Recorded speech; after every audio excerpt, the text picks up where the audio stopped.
আমাদের সবার জীবনেই কিন্তু সেরা অভিনেত্রী বলে একজন কেউ থাকেই, অবশ্যই থাকে। আশা করি তোমাদেরও সবার আছে।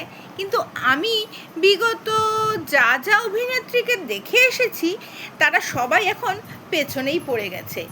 এখন সবার আগে সেরা অভিনেত্রী হলো আমার শাশুমা, মানে আমার বরের জননী। তার মতন অভিনেত্রী আমি দ্বিতীয় আর দেখিনি।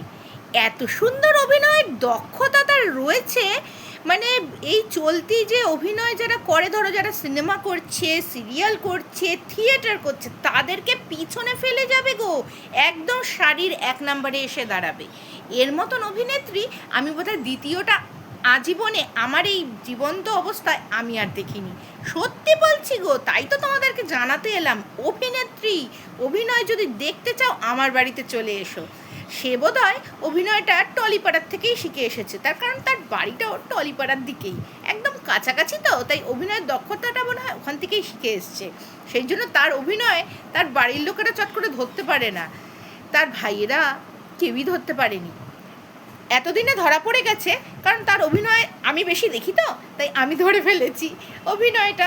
সেই জন্য সমস্যা হয়ে যাচ্ছে। অভিনয়টা বুঝে গেছি তো, যেমন আমার কাছে একরকম অভিনয়, আমার বরের কাছে একরকম অভিনয়, আবার তার কোলের ছেলে একজন আছে তার কাছে একরকম অভিনয়। উরে বাবা রে বাবা, আবার পাড়ার লোকের সাথে একরকম অভিনয়। বুঝলে, এরম ভিন্ন ভিন্ন চরিত্রে অভিনয় করতে করতে সে অভিনয় একদম অস্কার প্রাপ্ত হয়ে গেছে। তাকে যদি কেউ অস্কারটা দিয়ে দিতে না, আমি খুব মনের থেকে শান্তি পেতাম, কারণ তার অভিনয়ের দক্ষতা অনুযায়ী তার পুরস্কার তো অবশ্যই প্রাপ্ত গো। সেই জন্যই তো তোমাদেরকে বলছি, অভিনয় যদি কারো তোমরা সেরা খুঁজতে চাও, চলে আসো সবসময় আমার কাছে। আমার কাছে রয়েছে সেরা অভিনেত্রীর শিরোপাওয়ালা শাশুমা।